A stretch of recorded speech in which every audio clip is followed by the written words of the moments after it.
partir de ese momento, abrimos micrófonos para dar inicio a Buenas Nuevas con Jesús. En nuestro programa encontrarás mensajes de esperanza y motivación para tu vida, reflexiones bíblicas que te acercan a Dios, noticias de actualidad desde una perspectiva cristiana y lo mejor de la música cristiana. ¡Comenzamos!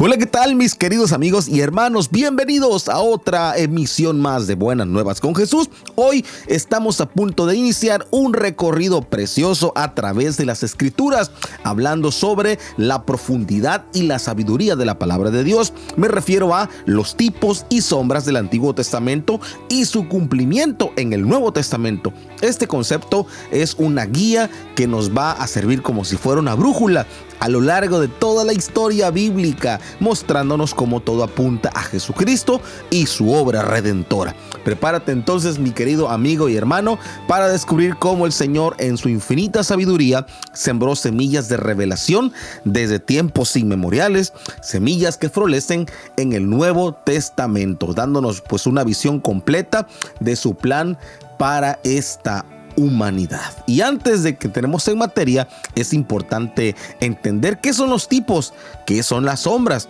Seguramente ya has escuchado de estos términos. Y bueno, en la Escritura, un tipo es una persona, es un evento o es una institución en el Antiguo Testamento que prefigura una realidad en el Nuevo Testamento.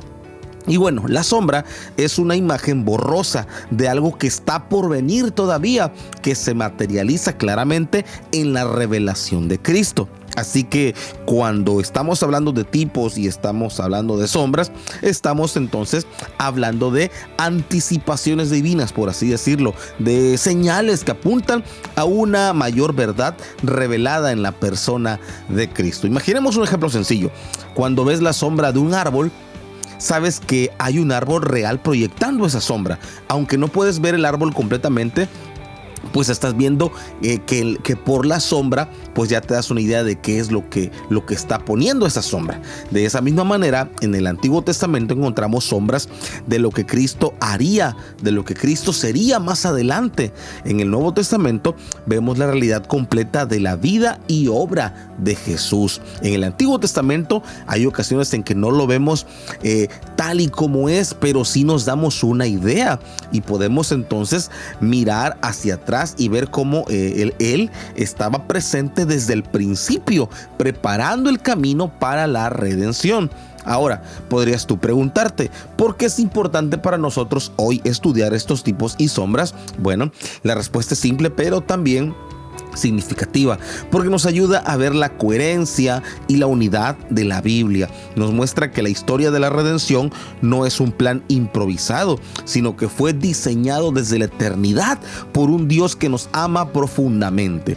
Al comprender cómo el Antiguo Testamento prefigura en el Nuevo, nuestra fe se va a fortalecer al ver esa precisión con la que Dios ha cumplido sus promesas a través de toda la historia. Nos damos cuenta de que todo en la Biblia está interconectado y que nuestra fe en el Señor Jesús tiene raíces profundas y firmes en la historia sagrada de la Biblia. Y a lo largo de este episodio vamos a hablar sobre algunos de los tipos y de las sombras más emblemáticas del Antiguo Testamento y vamos a ver cómo estos elementos, a menudo pasados por alto, por cierto, revelan grandes verdades sobre la vida y la obra del Señor Jesús. Vamos a hablar de personajes como Adán, como Melquisedec, objetos como el arca de Noé, como el tabernáculo, eventos como el Éxodo, como la Pascua, y vamos a ver cómo cada uno de ellos apunta directamente a Cristo y su obra redentora para la humanidad. Así que te invito a que me acompañes en este estudio. A lo largo de nuestras intervenciones vamos a ir desentrañando estos misterios divinos y yo espero que al final de este episodio puedas ver con nuevos ojos las Escrituras y que entren poderosamente y en tu espíritu, en tu corazón, y que te entre un deseo, un anhelo por estudiarla todavía más, porque ahí el Señor revela su voluntad para con nosotros a través de Jesucristo. Y no te despegues, porque estamos solamente 2020 apenas comenzando y te aseguro que lo mejor está por venir. Y ahora, queridos oyentes, nos tomamos una pequeña pausa musical.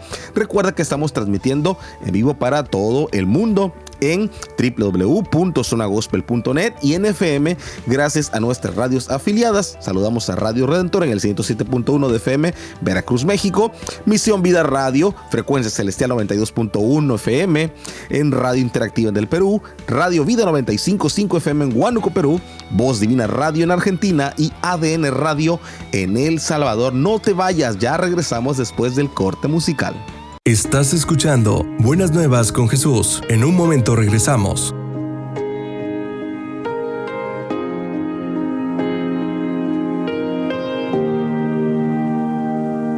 Es difícil, a veces no se entiende. Me conoces más que mí mismo. Creer en algo que no veo. Yo sé que tu plan es perfecto. Hazme ver como tú me ves. Hazme entender y creer sin temer. Te suelto mis sueños, te suelto mis deseos. Toma control de mi vida. Tu plan anhelo más que el mío. Te suelto mis planes, te suelto mis decisiones. Toma control de mi vida. Tu plan anhelo más que el mío.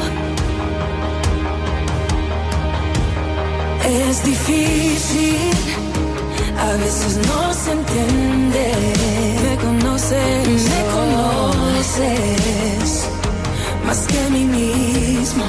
Creer en algo que no veo. Yo sé que tu plan es perfecto. Hazme ver como tú me ves. Hazme entender y creer sin temer. Te suelto mis sueños, te suelto mis deseos. Toma control de mi vida. Tu plan anhelo más que el mío. Te suelto mis planes, te suelto mis decisiones. Toma control de mi vida. Tu plan anhelo más que el mío. Lo dejo en tus manos. Úsame, Jesús. A mi manera no funcionó. Lo que tú tienes es mejor. Lo dejo en tus manos. Oh, úsame, Jesús. A mi manera no funcionó. Lo que tú tienes es mejor. Oh, lo que tú tienes es mucho mejor. Oh, te suelto mis sueños. Yo quiero lo que tú quieres para mí. Porque tu plan es perfecto. De mi vida. Tu plan anhelo más que el mío. Te suelto mis planes. No de mi voluntad, sino de mis decisiones. Toma control de mi vida. Tu plan anhelo más que el mío. Te suelto mis todo. Te suelto mis sueños. Toma control de mi vida. Tu plan anhelo más que el mío. Suelto mi control, Dios. Toma todo control. Porque tus planes son mejor que los míos. Que los míos. Estás escuchando Buenas Nuevas con Jesús. Ya estamos de regreso.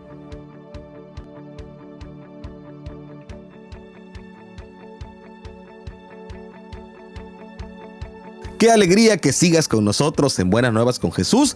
En nuestra primera intervención comenzamos a hablar sobre los tipos y las sombras en la Biblia, y ahora vamos a profundizar en uno de los primeros y más significativos tipos de Cristo que encontramos en las Escrituras, y te hablo de Adán, el primer ser humano. Adán, como sabemos, pues fue el primer hombre creado por Dios. Su historia la encontramos en el libro de Génesis, donde se nos narra cómo Dios lo formó del polvo de la tierra y sopló en su nariz el aliento de vida, según Génesis 2:7. Pero ¿cómo puede ser Adán un tipo de Cristo? La respuesta está en la comparación que el apóstol Pablo, el apóstol de los gentiles, hace en el Nuevo Testamento, donde llama a Jesús el último Adán, según 1 Corintios 15:45. Aquí el apóstol Pablo no solamente establece un paralelo entre Adán y entre Cristo, sino que también nos muestra un contraste profundo que es la clave para entender el plan de redención del Señor. Adán fue creado perfecto, sin pecado, en una comunión directa para con Dios. Dice que era como quien habla cara a cara o un amigo. Así hablaba Dios con Adán. Sin embargo, cuando pecó, al desobedecer el mandamiento de Dios y comer del árbol del conocimiento del bien y del mal, su pecado no solo lo afectó a él, sino a toda la raza humana. A través de Adán, el pecado y la muerte entraron en el mundo, y todos sus descendientes heredamos esa naturaleza caída, según Romanos 5:12.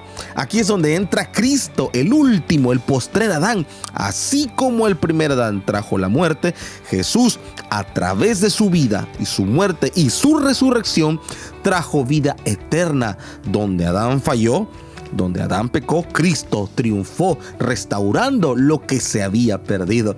Este paralelismo no es solamente un dato interesante, sino que tiene un profundo significado espiritual en la vida de todos nosotros. La caída de Adán nos recuerda que nuestra desesperada naturaleza humana necesita una redención. Todos nacemos bajo la sombra de su pecado, y es imposible para nosotros revertir ese estado por nuestras propias fuerzas. No se puede, por nuestro propio esfuerzo humano. Pero aquí es donde el Evangelio entra en su mayor esplendor. Jesucristo, el último Adán, nos ofrece la vida que Adán perdió. En Cristo, ahora nosotros somos hechos nuevas criaturas, y aunque nacimos en pecado, en Él nacemos de nuevo para una vida de justicia y de comunión para con el Padre. El apóstol Pablo lo resume de una forma magistral. Ahí en Romanos 5:19 dice: porque así como por la desobediencia de un solo hombre muchos fueron constituidos pecadores, así también por la obediencia de un solo hombre, dice, muchos serán constituidos justos. Esto, mis amados, significa que a través de la obediencia perfecta de Cristo se nos ofrecen la justificación, la vida eterna. Donde el primer Adán nos dejó en el pecado, el último Adán, es decir, Cristo, nos lleva a la gracia y a la vida eterna. Ahora te invito a pensar: ¿has considerado tú cómo la obra de Cristo ha revertido los efectos de la caída de Adán en tu propia vida? ¿Estás viviendo en la realidad de esa nueva creación que Jesús ha hecho posible para nosotros? Recordemos que aunque el pecado entró al mundo por un hombre, la salvación también llegó a través de otro, que es nuestro Señor Jesucristo. Esta verdad debería de llenar todo el corazón, toda nuestra alma, nuestra vida de gratitud, de confianza, al saber que Cristo, que en la persona de Cristo, Dios ha restaurado todo lo que el pecado había roto. Con cuánta razón la palabra dice: porque el enemigo vino a hurtar, a matar y a destruir, pero Cristo ha venido para darnos vida y vida en abundancia. Así que, mis amados, al recordar a Adán como un tipo de Cristo, que nuestros corazones pues se llenen de gozo y de una esperanza, porque si bien la historia de la humanidad comenzó en desobediencia, comenzó en pecado, en caída, en todo esto, bueno, en Cristo tiene su culminación gloriosa en la redención. En la próxima intervención Vamos a seguir hablando sobre más tipos, sobre sombras que nos señalan a Jesús. No te las vayas a perder, así que no te vayas a mover de tu lugar. Y ahora, bueno, vamos a disfrutar de un poco de muy buena música y regresamos con este tema tan interesante. Ya regresamos. Hoy puedo danzar con libertad. Porque soy Estás su escuchando hijo. Buenas Nuevas con Jesús. En un momento Soy su regresamos. hijo. Hoy puedo danzar con libertad. Porque soy amado. Porque soy amado. Yeah.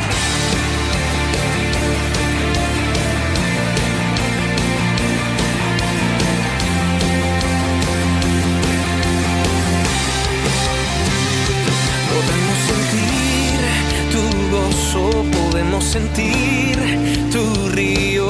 Hay sanidad en las aguas, queremos danzar. Podemos sentir tu gozo, podemos sentir tu río. Hay sanidad en las aguas, queremos danzar. Hay libertad en la casa de Dios.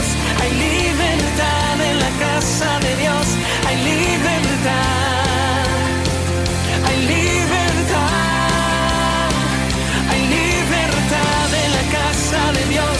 Hay libertad en la casa de Dios. Hay libertad. Hay libertad. Podemos sentir tu gozo, podemos sentir tu río. Hay sanidad en las aguas, queremos danzar.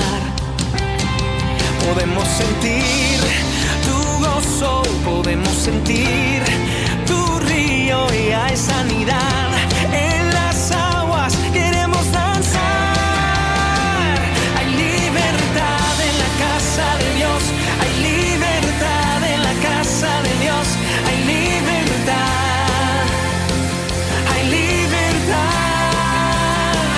hay libertad en la casa de Dios, hay libertad en la casa de Dios, hay libertad, hay libertad, yeah.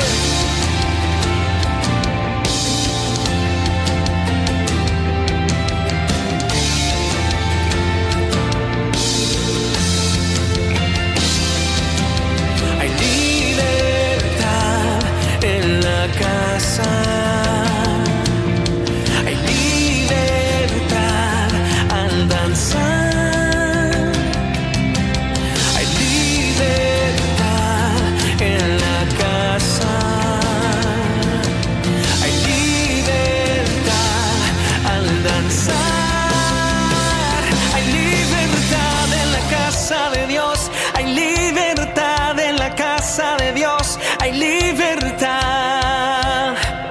Hay libertad. Hay libertad en la casa de Dios. Hay libertad en la casa de Dios. Hay libertad. Hay libertad. Puedo danzar en la casa de Dios. Puedo danzar en la casa de Dios. Puedo danzar y disfrutar que somos libres, somos libres por tu sangre, libres soy, que somos libres por su sangre, libres soy, libres soy.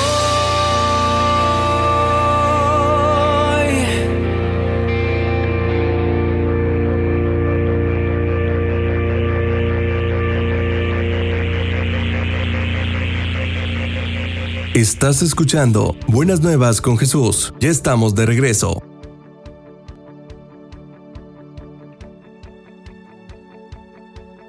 Ya volvimos, mis amados, y ahora toca el turno de hablar sobre uno de los símbolos más poderosos del Antiguo Testamento que apuntan directamente a la persona de Cristo y su obra. Te estoy hablando del Arca de Noé y del tabernáculo. Ambos representan de una manera única y perfecta la provisión de Dios y su deseo de habitar con su pueblo. Y bueno, mientras desentrañamos estas maravillosas prefiguras del Salvador, comencemos con el Arca de Noé. La historia de Noé es probablemente una de las más conocidas en la Biblia por creyentes y no creyentes. Dios, al ver la maldad que reinaba en la tierra, decidió enviar un diluvio para juzgar al mundo, pero en su misericordia proveyó de un medio de salvación para Noé y para su familia, que era Noé un hombre justo, el arca, según Génesis 6 al 9. Este enorme barco, porque era grandísimo, construido según las instrucciones específicas de Dios, fue el único refugio seguro en medio del juicio divino. Pero ¿cómo es que el arca nos apunta a Cristo? Te estarás preguntando. Bueno, el arca de Noé es un claro tipo de Cristo, porque así como el arca fue el único medio de salvación para Noé y para su familia durante el diluvio, Jesús es el único camino a la salvación para nosotros en medio del juicio que ha de venir sobre la humanidad. Ahí en Hechos 4:12, Pedro declara: y en ninguno otro hay salvación, porque no hay otro nombre debajo del cielo dado a los hombres en que podamos ser salvos. Amados amigos, el arca, con su única puerta, nos recuerda que Jesús dijo: yo soy la puerta, el que por mí entrare será salvo, según San Juan 10:9. Y bueno, este símbolo del arca nos enseña muchas cosas. Primero, nos muestra la seriedad del juicio de Dios, pero también su inmensa gracia y misericordia. Dios no dejó a la humanidad sin esperanza, proveyó un arca. De la misma manera, aunque el pecado merece juicio, Dios ha provisto a Jesucristo como nuestro refugio. Aquellos que entran en Cristo están seguros, así como Noé estuvo seguro en el arca. Fuera del arca no había salvación, así que fuera de Cristo no hay vida eterna. Otra cosa que aprendemos del arca es la obediencia y la fe. Este hombre llamado Noé construyó el arca obedeciendo a Dios, incluso cuando todo a su alrededor parecía indicar que no tenía ningún sentido lo que Dios le estaba pidiendo. De esa misma manera, la fe en Cristo a veces puede parecer ir en contra de la corriente de este mundo, parece no tener sentido, pero es el único camino seguro, amados amigos. Ahora, pasando del arca de Noé, nos movemos entonces hacia otro símbolo en el Antiguo Testamento, y te hablo de el tabernáculo, uno de mis temas preferidos. Este fue un santuario portátil, por así decirlo, que Dios mandó a construir a los israelitas mientras estaban en el desierto peregrinando, un lugar donde su presencia pudiera habitar en medio de su pueblo, según Éxodo del 25 al 27. El tabernáculo es una de las sombras más ricas, profundas y detalladas de Cristo en toda la Biblia, ya que cada una de sus partes de la estructura que componían el tabernáculo, cada objeto dentro de él apunta a la persona de Cristo y su obra redentora. El tabernáculo estaba dividido en tres partes principales: el atrio exterior, el lugar santo y el lugar santísimo.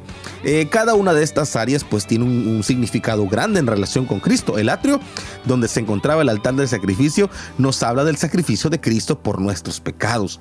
El lugar santo, por ejemplo, con el candelabro, con la mesa de los panes, con el altar del incienso, simboliza la luz de Cristo, su provisión y nuestras oraciones que Él presenta ante el Padre como un mediador.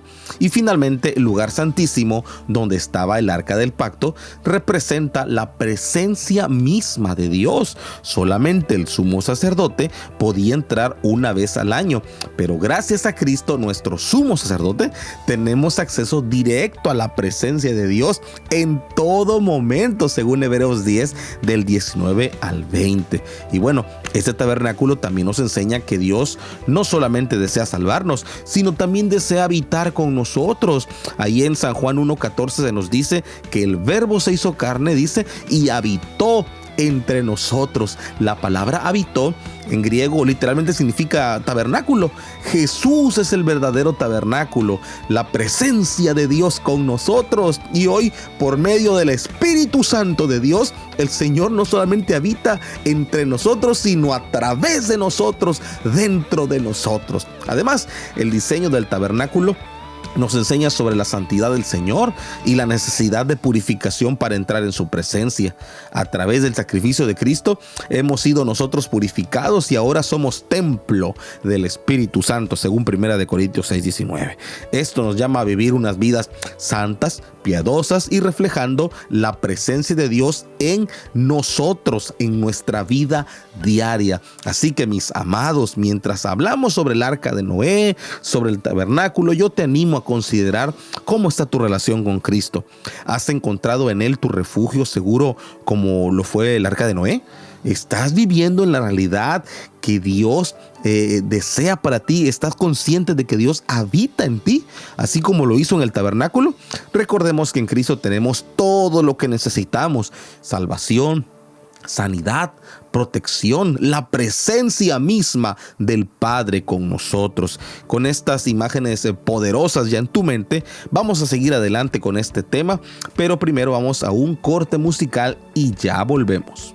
Estás escuchando Buenas Nuevas con Jesús. En un momento regresamos.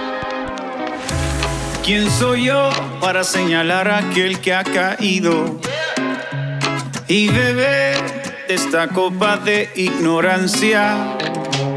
¿Quién soy yo para criticar a aquel que está perdido? Si alguna vez yo estuve allí, dame una razón para hacer leña de ese árbol caído, una razón para no amarle. Dame una razón para hacer leña de ese árbol caído, una razón para no amarle. Sé, luz es lo que me pide Jesús, luz para alumbrar el camino del que está perdido y nos hunde en la tormenta. Y sé, sal, y donde hay necesidad, sal para devolverle el sabor de su gran amor y regarlo por la tierra.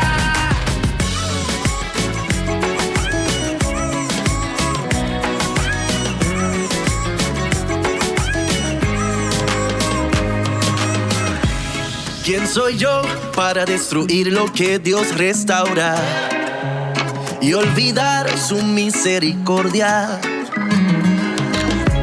¿Quién soy yo para ignorar a aquel que está herido? Si alguna vez yo estuve allí, dame una razón para hacer leña de ese árbol caído, una razón para no amarle. Dame una razón para hacer leña de este árbol caído, una razón para no amarle. Sé, luz es lo que me pide Jesús, luz para alumbrar el camino del que está perdido y nos hunde en la tormenta. Y sé, sal, y donde hay necesidad, sal para devolverle el sabor de su gran amor y regarlo por la tierra. Hey, ¿quién soy yo para manchar lo que está limpio? Si alguna vez yo estuve en esa situación, prefiero no lanzar la primera piedra y no ser esclavo de mi propia acusación. No voy a dañar o criticar lo que Cristo con su sangre poderosa ya limpió. No condenaré lo que Él ya redimió. Dame una razón para hacer leña de ese árbol caído, una razón para no amarle. Sé, luz es lo que me pide Jesús, luz para alumbrar el camino del que está perdido y nos hunde en la tormenta. Y sé, sal, y donde hay necesidad, sal para devolverle el sabor de su gran amor y regarlo por la tierra. Sé, luz es lo que me pide Jesús, luz para alumbrar el camino del que está perdido y nos hunde en la tormenta. Y sé, sal, y donde hay necesidad, sal para devolverle el sabor de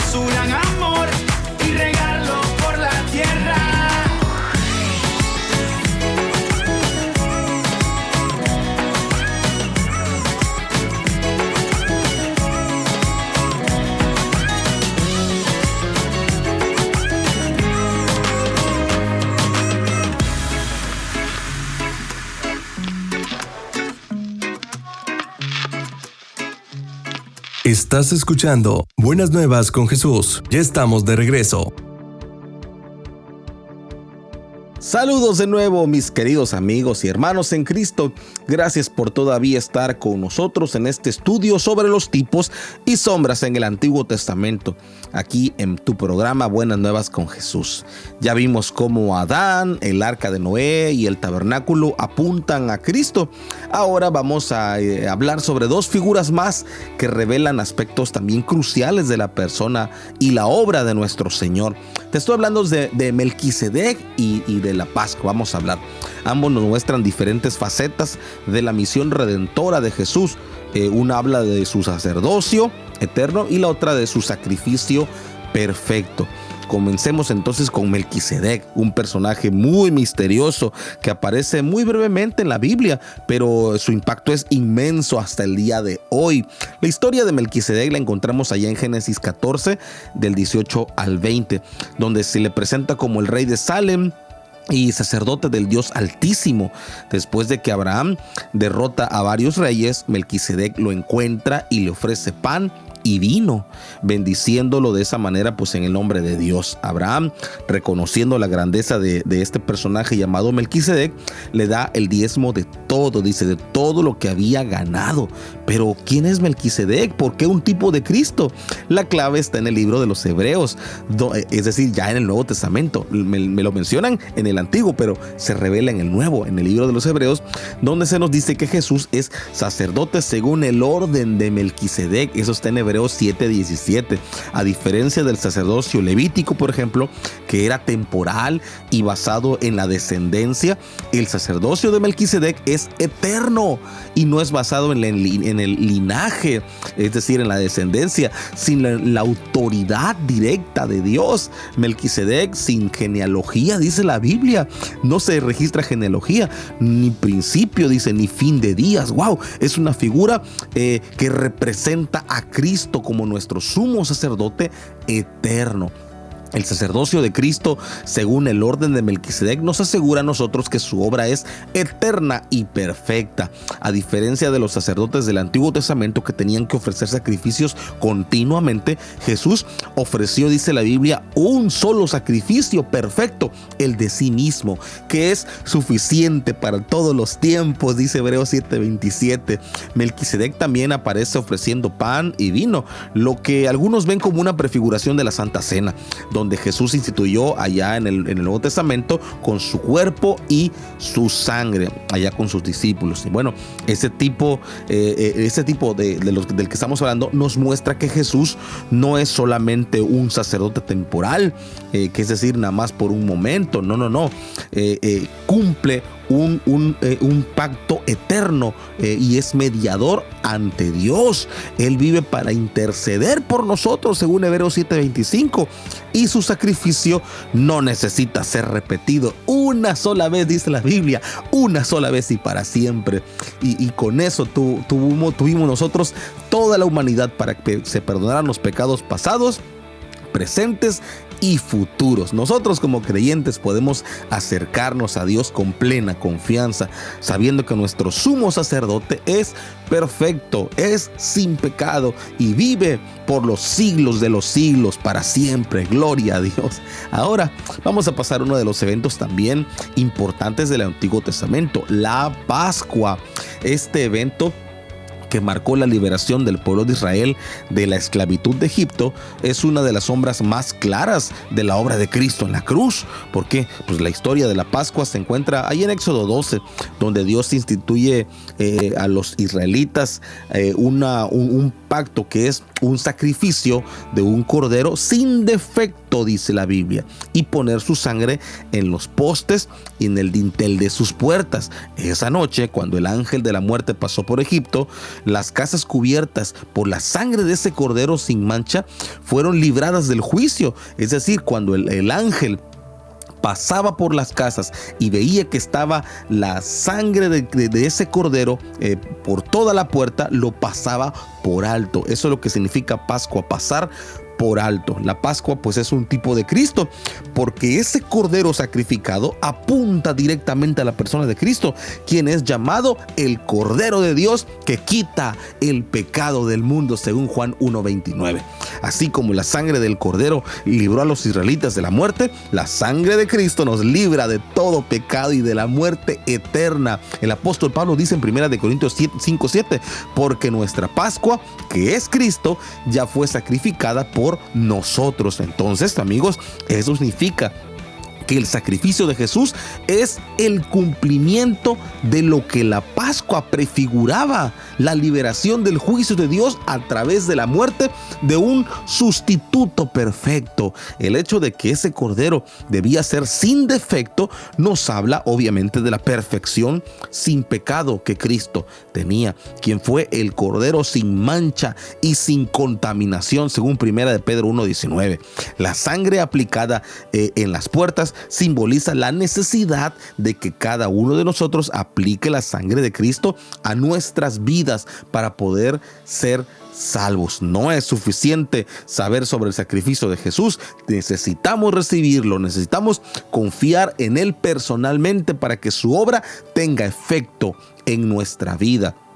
Para los creyentes de hoy en día, la Pascua nos recuerda que hemos sido nosotros ya redimidos, no con cosas corruptibles como oro o plata, dice la Biblia, sino con la sangre preciosa de Cristo, según 1 Pedro 1:18-19. Nosotros vivimos en una nueva realidad donde ya no somos esclavos del pecado, porque Jesús, nuestro Redentor, nuestro Cordero Pascual, nos ha libertado del pecado y de la muerte. Esto nos llama entonces a vivir una vida de gratitud, de obediencia, recordando siempre el costo de nuestra redención. Yo te invito a que tú tomes un momento ahí en tu lugar para reflexionar. ¿Estás reconociendo a Jesús como tu sumo sacerdote?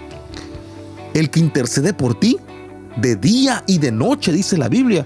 ¿Has experimentado ya esa liberación que viene al aplicar la sangre del Cordero a tu vida? La historia de Melquisedec y la historia de la Pascua no son solamente relatos antiguos e imaginativos, sino son realidades vivas que nos llaman a una relación más profunda con Jesús, el Cordero de Dios y nuestro eterno mediador. Así que, mis amados amigos y hermanos, mientras pensamos en Melquisedec, mientras pensamos en la Pascua, que tu corazón se llene ahí de agradecimiento por el plan perfecto que Dios ha revelado en la persona de Cristo. Vamos a un corte y regresamos. Estás escuchando Buenas Nuevas con Jesús. En un momento regresamos.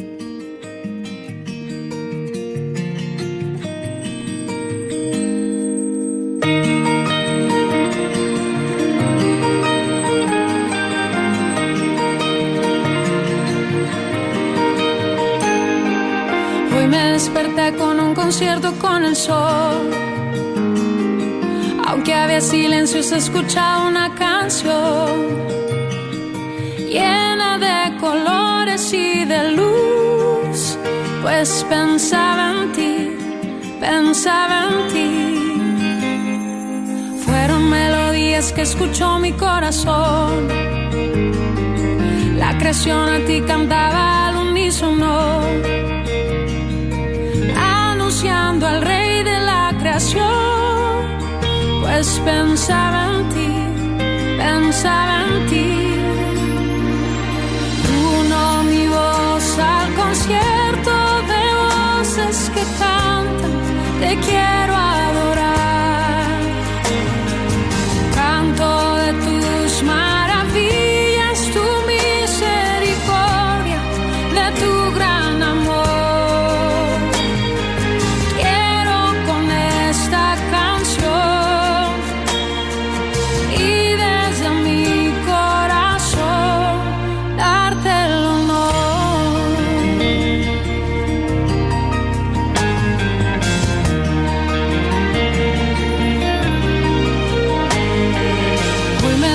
Escuchando una potente voz, un lenguaje sin palabras anunciando a Dios.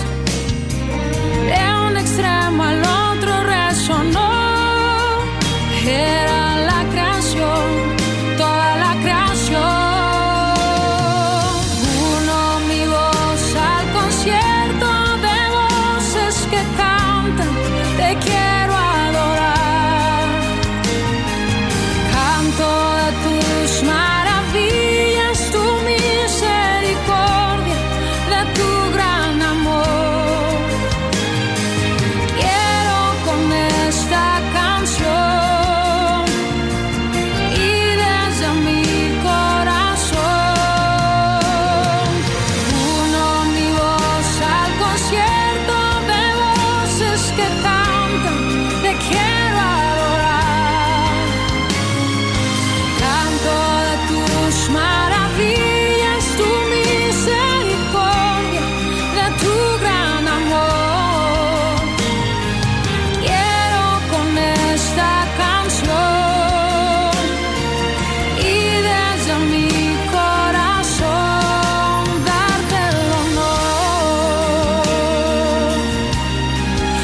Estás escuchando Buenas Nuevas con Jesús. Ya estamos de regreso.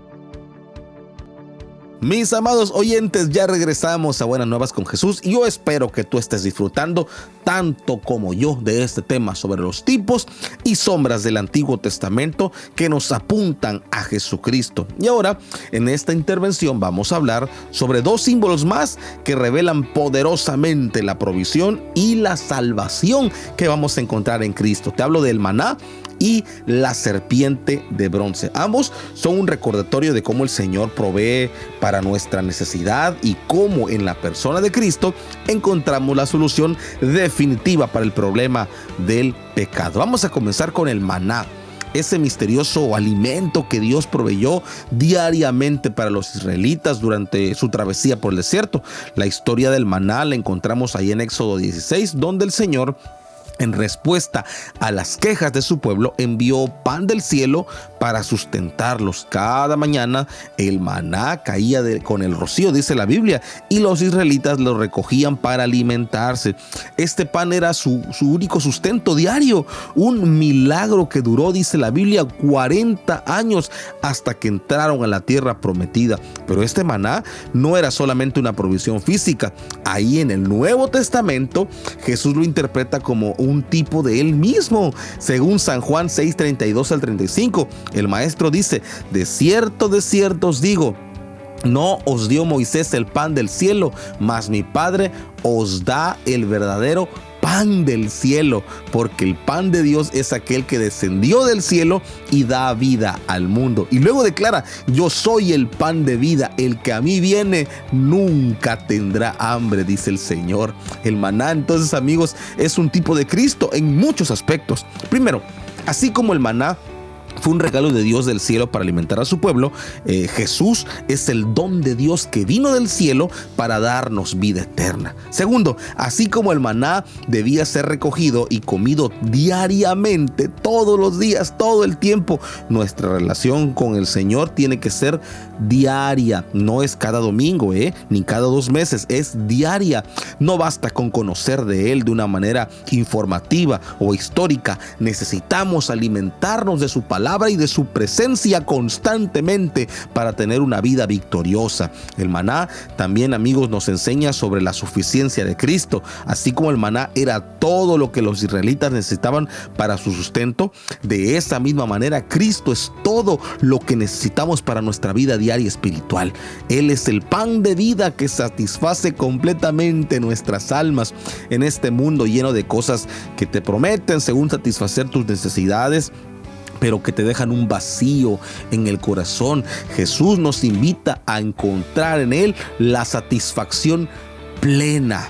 Y bueno, pasemos ahora al otro símbolo que estábamos comentando, la serpiente de bronce. Esta historia que encontramos allá en Números 21, del 4 al 9, es un tanto impactante como reveladora. Allá durante su viaje por el desierto, los israelitas comenzaron a murmurar, como que casi no se les daba, ¿verdad? Comenzaron a murmurar contra Dios y contra Moisés, y como resultado, Dios envió serpientes venenosas que mordieron al pueblo, y muchos de ellos murieron. Los israelitas arrepentidos pidieron a Moisés que intercediera por ellos, y bueno, Dios le dijo que hiciera una serpiente de bronce y la colocara en un asta, y todo aquel que mirara la serpiente de bronce sería sanado y viviría.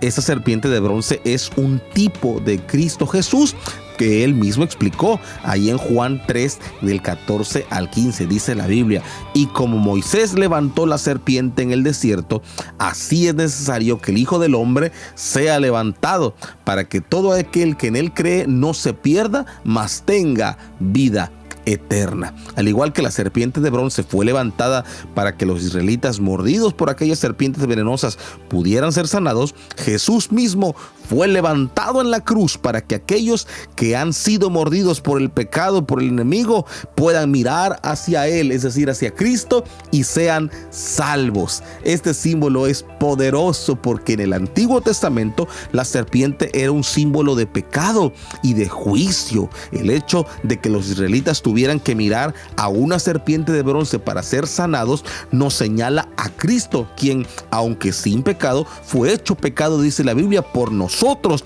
ahí en la cruz, según 2 de Corintios 5:21. Entonces, al mirar a Cristo crucificado, reconocemos que Él llevó nuestros pecados y el juicio que tú y yo merecíamos, y es en esa mirada de fe donde encontramos esa sanidad y esa vida eterna. Viene a mi mente ese corito que dice: una mirada de fe es la que puede salvar al pecador. Para nosotros hoy en día estos dos tipos nos enseñan las lecciones poderosísimas. El maná nos recuerda, por una parte, la importancia de depender de Cristo todos los días, encontrando en Él nuestra provisión, encontrando nuestro sustento espiritual. No debemos vivir solamente de un pan físico, sino de toda palabra que sale de la boca de Dios, según Mateo 4:4. Y la serpiente de bronce nos enseña que nuestra salvación viene únicamente a través de mirar a Cristo y su sacrificio en la cruz del Calvario. No podemos salvarnos a nosotros mismos, amigos, pero al mirar con fe hacia el Señor encontramos vida, y vida en abundancia, y la sanidad que necesitamos. Así, querido oyente, te invito entonces a pensar: ¿estás alimentándote diariamente del pan de vida que es Jesús? ¿Estás mirando hacia Él y solamente hacia Él para tu salvación y tu sanidad espiritual? Estos símbolos del maná, de la serpiente de bronce, nos llaman a una dependencia total y completa de Cristo, sabiendo que en Él encontramos absolutamente todo lo que necesitamos para esta vida y para la eternidad. ¿Qué puede darte el mundo que Cristo no te haya dado ya, que Él pueda darte para una vida eterna? A medida que nosotros seguimos hablando de estos tipos, de estas sombras, mi oración en este momento es que tu corazón se llene de gozo y de amor por el Señor nuestro Salvador. En esta próxima intervención, en la última intervención, vamos a concluir esta serie que estamos viendo, pero vamos a un corte primero. Estás escuchando Buenas Nuevas con Jesús. En un momento regresamos.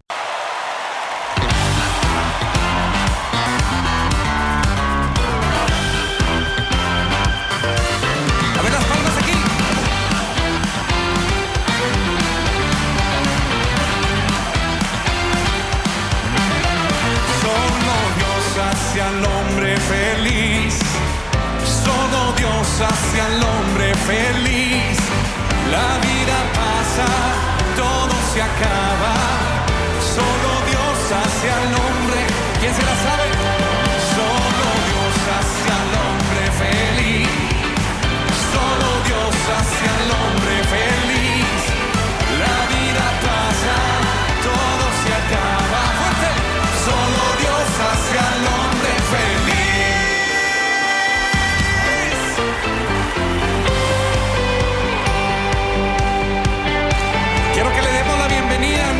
Daniel Calvetti esta noche.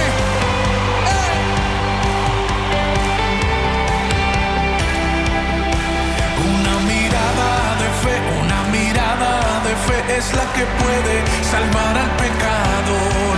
Una mirada de fe es la que puede salvar al pecador.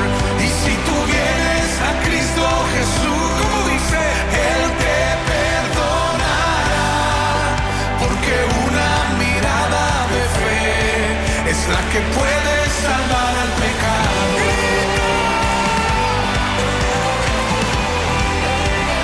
Los que son lavados por la sangre de Cristo, que griten con toda su fuerza.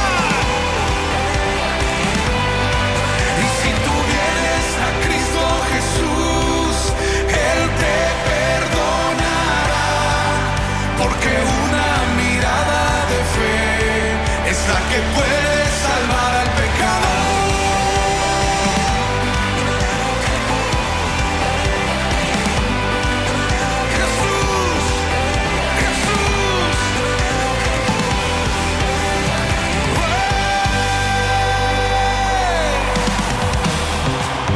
¿Alguien vino a hacer fiesta?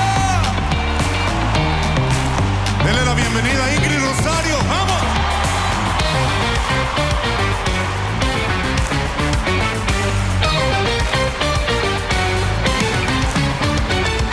Dime lo que tú has venido. Yo vine a alabar a Dios. Dime lo que tú has venido. Yo vine a alabar a Dios. Dime lo que tú has venido. Yo vine a alabar a Dios. Dime lo que tú has venido. Yo vine a alabar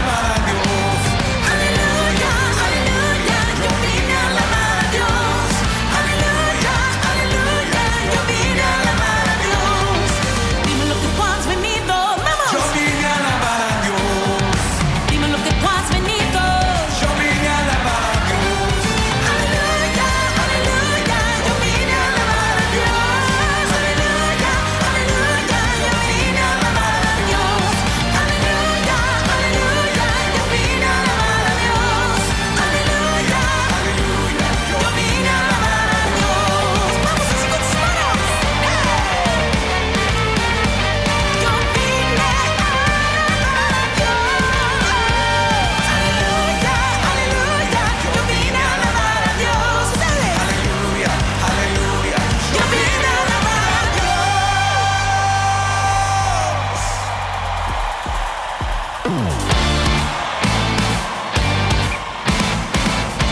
tiene fuerza para saltar arriba?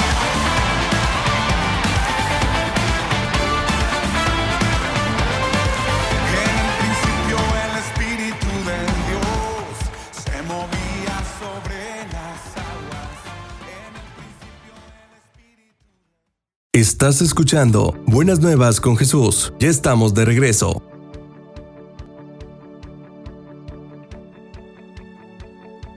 Amigos, ya llegamos al final de este programa, de este episodio sobre los tipos y sombras del Antiguo Testamento. Y qué mejor manera de concluir que enfocándonos en el símbolo central de toda la Biblia, el Cordero de Dios.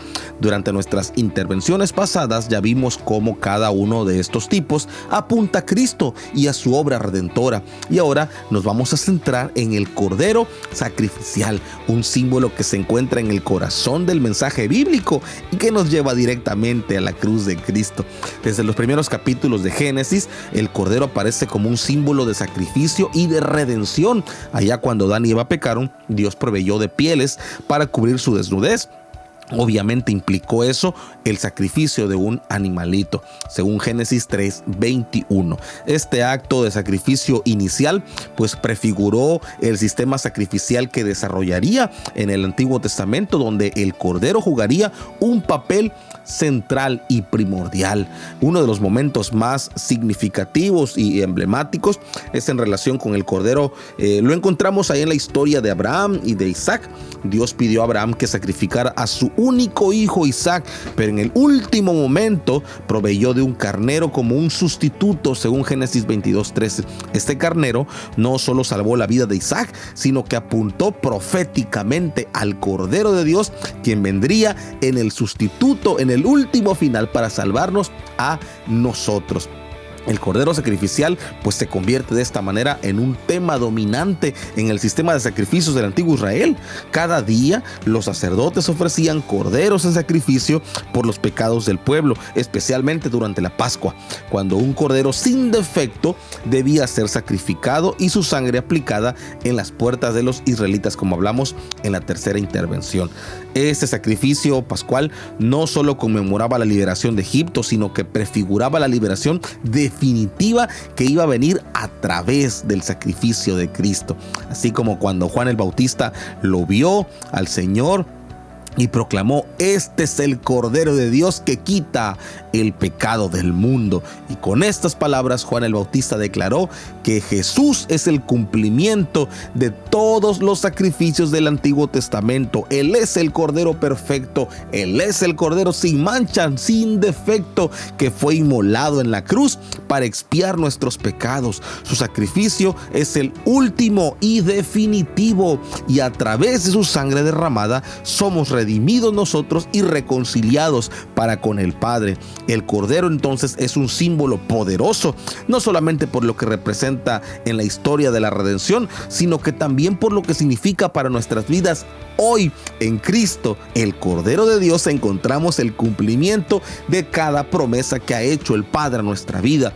Su sacrificio no es algo abstracto o distante, es personal, es transformador. Cada vez que celebramos la cena del Señor en la iglesia, recordamos que su cuerpo fue quebrantado, fue molido y su sangre derramada por cada uno de nosotros. Vivimos entonces bajo la sombra de ese sacrificio que nos da vida, perdón y la esperanza de que un día le veremos tal cual es, en toda su gloria y en toda su plenitud. Además, amigos, el Cordero nos llama a una vida de sacrificio y de entrega. Así como Jesús se ofreció a sí mismo por nosotros, estamos llamados a ofrecer nuestras vidas como un sacrificio vivo, dice la Biblia, santo y agradable a Dios, según Romanos 12:1. Eso significa vivir con gratitud. Eso significa vivir en obediencia, en servicio al Señor, reflejando amor y la gracia que hemos recibido de Cristo. Al llegar entonces al final ya de esta serie de tipos, de sombras, yo espero con todo mi corazón que te haya quedado un poquito más claro de cómo todo en la Biblia apunta a la persona de Cristo. Desde Adán hasta el Cordero Pascual, cada símbolo, cada sombra revela la belleza, revela la profundidad del plan de redención de Dios para esta humanidad. Este plan no es algo que Dios improvisó ahí sobre la marcha, sino que fue diseñado desde la eternidad, revelándose progresivamente en la historia humana hasta llegar a su clímax en la vida, en la muerte y en la resurrección del Maestro. Todo lo que nosotros hemos visto nos lleva entonces a una conclusión inevitable. Jesús es el centro de toda la Biblia, de toda la Escritura, de toda la historia. En Él encontramos respuestas a todas nuestras preguntas, la satisfacción de todas nuestras necesidades y la esperanza de un futuro glorioso para nosotros y para nuestras familias. Los tipos, las sombras del Antiguo Testamento son como señales que nos van a guiar hasta la realidad entonces en Cristo, donde todas las promesas de Dios se cumplen. Yo te invito hoy a que tomes un momento para pensar en todo lo que ya hemos hablado en esta emisión y que pienses cómo ha cambiado entonces tu comprensión de Jesús al ver cómo todo en el Antiguo Testamento apunta a la persona de Cristo en el Nuevo Testamento. ¿Cómo puedes entonces aplicar estas verdades a tu vida diaria? Yo anhelo profundamente que toda esta información te ayude a profundizar en el conocimiento de la palabra de Dios y que tu amor por el Señor crezca cada día más. Si aún no has hecho al Señor, a Jesús como tu Salvador, como tu único y suficiente Salvador, yo te animo a que lo hagas hoy. Él es el Cordero de Dios que quita todo pecado del mundo y su sacrificio en la cruz es suficiente para darte a ti, amigo que me escuchas, perdón, te da paz y te da vida eterna. No hay mayor decisión más grande en la vida que puedas tomar que rendir tu vida al Señor y experimentar la plenitud de su amor, la plenitud de su gracia. Amados oyentes, ha sido un verdadero placer compartir este tiempo con ustedes hablando sobre las riquezas de la palabra de Dios. Anhelo que esto haya sido de bendición para tu vida y bueno, que juntos aprendamos más sobre la palabra de Dios. Yo me despido hoy. Te recuerdo mi nombre, William Velázquez Valenzuela, desde Coatzacoalcos para todo el mundo a través de www.zonagospel.net y de nuestras radios afiliadas como Radio Redentor en el 107.1, Misión Vida Radio en Puerto Varas, Chile, Frecuencia Celestial 92.1 en FM Perú, Radio Interactiva de Perú, Radio Vida 95.5 en Huánuco, Voz Divina Radio en Caucete, Argentina y ADN Radio en El Salvador. Un abrazote para todos ustedes. Nos escuchamos en nuestra próxima emisión. Buenos días, buenas tardes, buenas noches, sea la hora en que estés escuchando este programa. Si nos estás escuchando también en el podcast, que Dios te bendiga grandemente. Hasta la próxima. Hemos llegado al final de este espacio. Buenas nuevas con Jesús. Nos escuchamos en nuestra próxima emisión. Dios te bendiga.